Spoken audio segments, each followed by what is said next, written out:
ഓയിലിന് വേണ്ടിയിട്ടൊക്കെയാണ് വലിയ രീതിയിൽ കൃഷി ചെയ്യുന്നത്. പക്ഷെ നമ്മളിത് പൂർണ്ണമായും സൂര്യകാന്തിയുടെ എല്ലാ സൗന്ദര്യത്തെയും ചേർത്ത് വെക്കാൻ, നാടിൻ്റെ കൂട്ടായ്മ ഉണ്ടാക്കാൻ. ഇപ്പം തന്നെ ഞാൻ പല സ്ഥലത്തേക്ക് ഇവിടുന്ന് നോക്കുമ്പോൾ കാണുന്നത് സെൽഫിയാണ്. സെൽഫി ആണ് ഇപ്പം എല്ലാ സ്ഥലത്തും. ഈ കണ്ണ് നിങ്ങൾ ഇങ്ങോട്ട് നോക്കുന്നുകൊണ്ടാണ്, തിരിച്ച് അങ്ങോട്ട് നോക്കുമ്പോൾ എല്ലാ സ്ഥലത്തും കാണുന്നത് സെൽഫി എടുത്തുകൊണ്ടിരിക്കുകയാണ്. ഏതായാലും അതിൻ്റെ മനോഹാരിതയെ ഒപ്പിയെടുത്തുകൊണ്ടിരിക്കുകയാണ്. നമുക്ക് ഇവിടെ ഇപ്പോൾ നമ്മുടെ കുടുംബശ്രീയുടേതാണെന്ന് തോന്നുന്നു ചായക്കട തുടങ്ങിയിട്ടുണ്ട്. പിന്നെ ഐറ്റംസ് ഒക്കെ വരാൻ തുടങ്ങിയിട്ടുണ്ട്. ഇനിയും വരണം. ഇനിയും ഒരുപാട്. നമ്മൾ ആദ്യം ഇത് വിഭാവനം ചെയ്യുമ്പോൾ കണ്ടത് ഒരു പഴയൊരു വില്ലേജാക്കി നമ്മളിതിനെ മാറ്റുക എന്നുള്ള. രാധാകൃഷ്ണനും ബാബുമോഷൻ നമ്മളെല്ലാം കൂടി ഇത് ആലോചിച്ചപ്പോൾ നമ്മളെ ഹിരേഷേട്ടൻ എല്ലാവരും ഉണ്ടായിരുന്നു, ശ്രീയേട്ടൻ, നമ്മൾ ആലോചിച്ചപ്പോൾ പറഞ്ഞത് ഒരു പഴയൊരു മോഡൽ. കാരണം പഴയ നമ്മളൊരു സൈക്കിൾ യത്നം ഉണ്ടാവുക, പിന്നെ നടന്നു വരുമ്പോൾ പഴയ കടകൾ. ഹലോ ഫ്രണ്ട്സ്, ഒരു നയനമനോഹരമായ കാഴ്ചയാണ് ഇന്നത്തെ വീഡിയോ. അയ്യോത്ത് സൂര്യകാന്തി പാടത്തിൽ വിരിഞ്ഞ പൂക്കൾ. ഇതിൻ്റെ ശരിയായ ഭംഗി കാണണമെങ്കിൽ ഇവിടെ വന്നിട്ട് ആസ്വദിക്കണം. വരാൻ പറ്റാത്തവർക്ക് ഒരു ചെറിയ വീഡിയോ ഇഷ്ടപ്പെട്ട ലൈക്ക് ചെയ്യുക, ഷെയർ ചെയ്യുക, സബ്സ്ക്രൈബ് ചെയ്യുക. ഇത് സന്ദർശകർക്ക് ഇന്നാണ് തുറന്നു കൊടുത്തത്. അതിൻ്റെ ഉദ്ഘാടന ചടങ്ങും കൂടി ഇന്ന് നടക്കുന്നുണ്ട്. നമ്മളിവിടുത്തെ MLA ആണ് ഉദ്ഘാടനം. ഇതിൻ്റെ റൂട്ട് ചെറുകുന്ന് അമ്പലത്തിൻ്റെ പുറകിലേക്കൂടിയുള്ള റൂട്ടിലാണ് വരുന്നത്.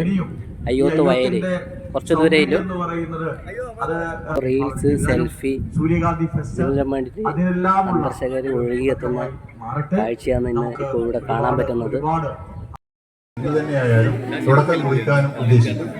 അപ്പോൾ ആ അർത്ഥത്തിൽ ഇങ്ങനെ ഒരു പദ്ധതികളൊക്കെ വരുമ്പോൾ നമ്മുടെ ഈ പ്രദേശത്തിന്റെ, നമ്മുടെ ജനങ്ങൾക്ക്, ഇവിടെ താമസിക്കുന്നവർക്കായാലും അല്ലാത്ത ഒരുപാട് ആളുകളുണ്ട് ഈ മേഖലയിൽ നമുക്ക് പ്രവൃത്തിയെടുക്കാൻ തയ്യാറായി നിൽക്കുന്നത്. അവരെയൊക്കെ ചേർത്തുകൊണ്ട് ജനങ്ങൾക്ക് നല്ലൊരു വരുമാന മാർഗം അല്ലെങ്കിൽ അവരുടെ ജീവിതോപാധി എന്നുള്ള നിലയിൽ കൂടി ഇതിനെ വികസിപ്പിക്കാൻ കാര്യങ്ങളിൽ പോലും വളരെ ശ്രദ്ധയോടുകൂടി ആ പ്രദേശത്തിന്റെ വികസനം എങ്ങനെ ജനങ്ങളിൽ എത്തിക്കാം, എങ്ങനെ ആ പ്രദേശം വികസിപ്പിക്കാം. ഈ പാടങ്ങൾ ഇവിടെ ഓരോന്നും ഒരുക്കിയിരിക്കുന്നത്, ഇതിനെല്ലാം ഓരോ കഥകളുണ്ട്, ഓരോരോ രൂപങ്ങളുണ്ട്. അത് നമുക്ക് എന്തായാലും ഡ്രോണിൽ അതിൻ്റെ ഒരു ഷൂട്ട് എടുക്കുമ്പോൾ അത് നമുക്ക് കൂടുതൽ മനസ്സിലാവും. ഏതായാലും ഇത് സൂര്യകാന്തി ഫെസ്റ്റ് 2026 എന്നത് ഒരു തുടക്കമാണ്. നമ്മളൊരു തുടക്കം തുടങ്ങുകയാണ്.